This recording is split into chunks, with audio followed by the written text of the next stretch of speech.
जय श्री कृष्णा। कैसे हैं आप लोग फ्रेंड्स। आज की चर्चा बहुत ही महत्वपूर्ण होने वाली है। मीन राशि के जातक इस समय पर बहुत ही अच्छे प्रभावों से प्रसारित होने जा रहे हैं।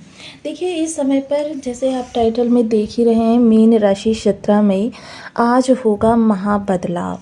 केतु धन या टकराव दोनों ही स्थितियां आपके सामने हम कि किन लोगों के लिए यह समय जो होगा बहुत बेहतर होगा और किन लोगों के लिए सामान्य होगा और किन लोगों के लिए बहुत खराब रहने वाला है।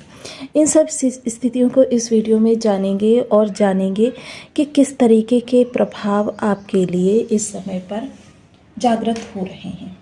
क्योंकि देखिए किसी भी ग्रह के बड़े परिवर्तन से सारी चीज़ों के समीकरण बदल जाते हैं और ये समीकरण जब भी बदलते हैं तो जीवन में परिवर्तन अवश्य होता है।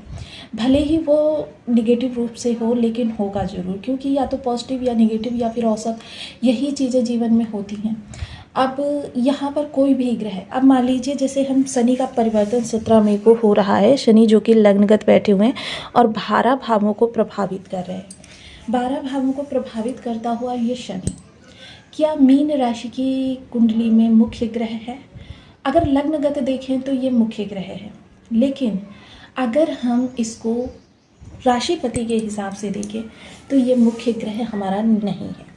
तो क्योंकि बहुत ही ज़रूरी है चीज़ों को लॉजिकली समझना। बहुत से लोग कहते हैं हमको तो शुक्र के प्रभाव नहीं मिले, हमको तो बुध के प्रभाव नहीं मिले। तो आज की वीडियो यदि आप पूरी तरीके से देखेंगे तो आज ही आप अच्छे तरीके से समझ जाएंगे कि कौन सा ग्रह आपके लिए प्रभावी है।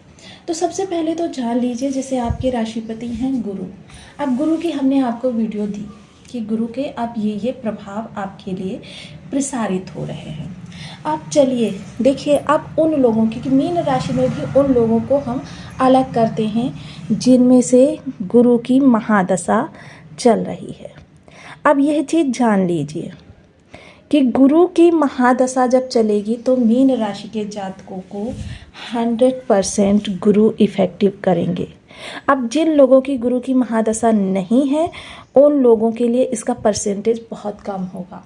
कारण क्योंकि उनकी किसी और ग्रह की महादशा चल रही होगी। मान लीजिए बुध की चल रही है, तो ऐसे में जब बुध का आपके सामने वीडियो आएगा तो बुध के आपके लिए 100% प्रभाव होंगे।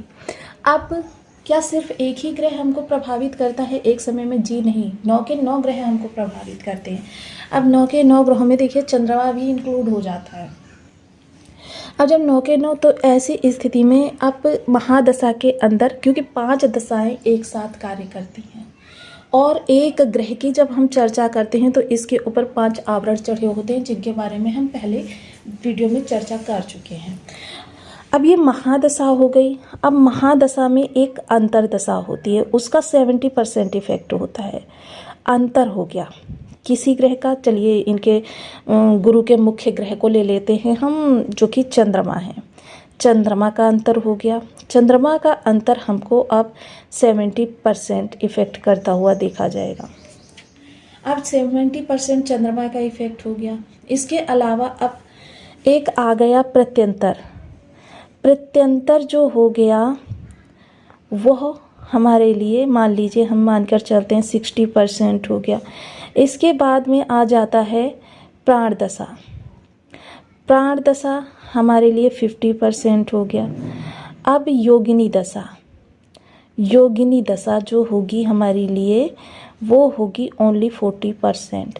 इस आधार पर ग्रहों का हमारे लिए वर्क होता है और अन्य जो ग्रह बच जाते हैं वो 10%, 20% भावगत अपने प्रभाव देते रहते हैं। लेकिन एक चीज़ देखिए, शनि आपकी किसी भी भाव में बैठे हों, लेकिन शनि आपको इस समय गोचर कुंडली में जहाँ पर हैं वहीं से ही शनि के प्रभाव मिलेंगे। इसलिए यह गोचर कुंडली हमारे लिए महत्वपूर्ण होती है। अब यहाँ से हम देखते हैं केतु महाराज की स्थिति को, क्योंकि केतु सबसे ज़्यादा स्पिरिचुअल ग्रह हैं और स्पिरिचुअल ग्रह होने के साथ साथ इनको हम अपने लिए शुभ फलगामी बना सकते हैं। देखिए सबसे पहले तो आपको ये चीज़ें देखनी चाहिए अपनी कुंडली में और उसी के आधार पर अगर आप वीडियोस देखेंगे।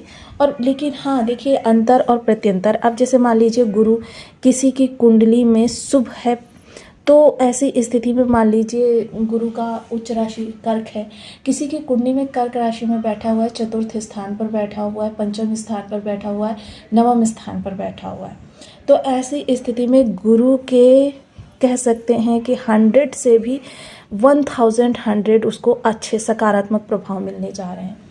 अब किसी की कुंडली में गुरु मान लीजिए कन्या राशि में बैठे हुए हैं, मिथुन राशि में बैठे हुए हैं, शनि की राशि में बैठे हुए हैं, ऐसी स्थिति में यही जो प्रभाव होगा यह निगेटिव हो जाएगा। तो ये चीज़ें हो जाती हैं। देखिए, इसी के आधार पर हमारे लिए सभी मीन राशि वालों के लिए एक ग्रह का प्रभाव पृथक पृथक परिणाम देता हुआ दिखाई देता है। अब चलिए, जब हम केतु की यहाँ पर चर्चा को कर रहे हैं, धन का प्रभाव या धन का टकराव, इन सब स्थितियों को इस वीडियो में जान लेते हैं। तो देखिए, केतु महाराज जो बैठे हुए हैं, रेवती नक्षत्र से शनि का गोचर होगा। यदि आपके लग्न में 12 नंबर बना हुआ है तो ये राशिफल आपके लिए है। यदि कुंडली में कहीं भी चंद्रमा के साथ 12 नंबर बना हुआ है तो ये राशिफल आपके लिए। कुंडली ना होने की स्थिति में आप इसे नाम राशि से भी देख सकते हैं। यदि अभी तक आपने अपने इस चैनल को सब्सक्राइब नहीं किया है तो प्लीज़ सब्सक्राइब कर लीजिए, वीडियो को लाइक कर दीजिए, चैनल को शेयर कर दीजिए। इससे होगा क्या कि हमारे आने वाले हर वीडियो की नोटिफिकेशन मिल सकेगी आपको सबसे पहले। एक प्यारा सा कमेंट करना बिल्कुल ना भूलें। कमेंट से हमें बहुत मोटिवेशन मिलता है, हौसला मिलता है और ये पता चलता है कि आप और क्या जानना चाहते हैं। तो जैसे कि शनि और केतु यहाँ पर बैठे हुए हैं, एक चीज़ देखिए, जब भी हम नाम लेते हैं शनि राहु केतु बोलते हैं, क्योंकि ये एक ही ग्रुप के प्लैनेट हैं। अब जब एक ग्रुप के प्लैनेट हैं तो एक दूसरे के अकॉर्डिंगली ये वर्क करते हैं। अब एक दूसरे के, क्योंकि देखिए, जहाँ शनि को पाप ग्रहों की श्रेणी में रखा जाता है, वहीं केतु को सबसे सात्विक ग्रह की श्रेणी में रखा जाता है। अब केतु सबसे सात्विक ग्रह हैं तो इनका आधार बिंदु एक दूसरे के, क्योंकि देखिए, एक फैमिली का कोई भी व्यक्ति हो या एक रूम पार्टनर्स हैं तो उनमें एक की एक्टिविटी का दूसरे की एक्टिविटी पर पूरा इफ़ेक्ट पड़ता है। तो यही चीज़ें यहाँ पर केतु को प्रभावित करेंगी। देखिए, शनि से षष्ठ स्थान पर 1 2 3 4 5 6 केतु बैठे हुए हैं। अब केतु किस भाव में बैठे हुए हैं? रोग ऋण। और शनि कहाँ पर बैठे हुए हैं? शनि लग्नगत बैठे हुए हैं। तो जाहिर सी बात है कि इस समय केतु, क्योंकि आपके राशिपति के अगर स्थिति को देखा जाए, आपके राशिपति भी 2 जून को अपना राशि परिवर्तन करके उच्च के होने जा रहे हैं। तो जब वो उच्च के हो जाएंगे और वर्तमान समय ये सारी चीज़ें जो होंगी, इस समय शनि महाप्रभावी रहेंगे। केतु षष्ठ स्थान पर बैठे हुए हैं तो षष्ठ शक्तियों को जागृत करेंगे। शनि से षष्ठ बैठकर शनि, क्योंकि दोनों ही ग्रह 100% अपने प्रभाव दे रहे हैं, दोनों ही ग्रह युवावस्था के हैं। अब दोनों ही ग्रह युवा अवस्था में, ऐसे में क्योंकि आपके राशिपति की मेन जो चीज़ें हैं, क्योंकि मोस्टली अगर हमको पता हो कि हमारा एनर्जी बूस्टर कहाँ से निकल कर आता है तो फिर समझ लीजिए बाहर की शक्तियों से लड़ने की हमको ज़रूरत नहीं, सिर्फ खुद को इम्प्रूव करते रहिए और बाहर की शक्तियों का सफाया अपने आप होता रहेगा। तो इस समय आपका एनर्जी बूस्टर जो है आध्यात्मिकता है। अगर केतु की हमको नेगेटिविटी कम करनी है, क्योंकि षष्ठ स्थान पर बैठे हुए हैं और षष्ठ स्थान जो है वो भी रोग ऋण का है, और मोस्टली रोग ऋण इनमें से एक भी चीज़ अगर किसी व्यक्ति को प्रभावित कर ले तो जाहिर सी बात है लाइफ टाइम वो उसी के दलदल में फंसा रहेगा, क्योंकि ये चीज़ें दलदल में व्यक्ति को फंसाने का कार्य करती हैं। तो यहाँ पर ये जो सिचुएशन आपके लिए निकल कर आ रही है, इसको हम अगर किसी चीज़ से रिमूव कर सकते हैं वो आपके राशिपति, क्योंकि गुरु का शिष्य माना जाता है केतु को। अगर हम अपने राशिपति के अकॉर्डिंगली अपने आचरण को, दिनचर्या को मेंटेन करके रखें तो फिर हमारे लिए कहीं समस्या उत्पन्न ही नहीं होगी। वहीं राहु जो आपके द्वादश स्थान में बैठे हुए हैं, क्योंकि अगर देखा जाए तो ये विपरीत भावों में बैठे हुए हैं, विपरीत भावों में, और अगर देखा जाए तो विपरीत काल सर्प योग भी इस समय पर प्रभावित हो रहा है।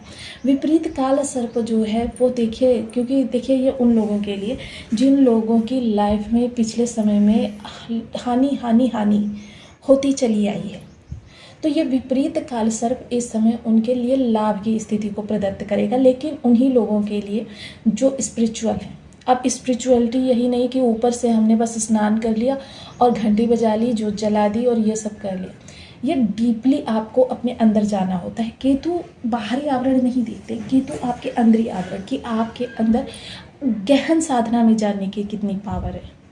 आप मान लीजिए बैठते हैं, तुरंत आप गहन साधना में चले जाते हैं, क्योंकि केतु सदैव आपकी आंतरिक शक्तियों को ही कहा जाता है और कमर से नीचे के हिस्से को ये प्रभावित करते हैं। और अगर आपको इस समय बीमारी की आशंका होगी तो जाहिर सी बात है, अगर आपको कमर के नीचे के हिस्से में पेन या किसी और प्रकार के स्ट्रेस वगैरह या मान लीजिए किसी तरीके से आपको आघात वगैरह लगता है, तो ये सारी चीज़ें जो होती हैं ये केतु को प्रभावित करती हैं, केतु से प्रभावित होती हैं। तो इसके लिए देखिए, आपको रोकथाम में बता देती हूँ, अपने पैर में 3 गांठ लगाकर काला धागा बांध लीजिए। थोड़ी थोड़ी दूर पर ये गांठें लगाइए और संभव हो तो आप यहाँ पर केतु के बीज मंत्र का भी एक माला का जप कर लीजिएगा। उसके बाद में ये अपने पैरों में बांध लीजिएगा और आपको केतु द्वारा जनित बीमारियों से राहत मिल जाएगी। क्योंकि केतु हो या राहु, इनकी बीमारियां भी काफ़ी भ्रामक होती हैं, जल्दी किसी डॉक्टर्स की पकड़ में नहीं आती है।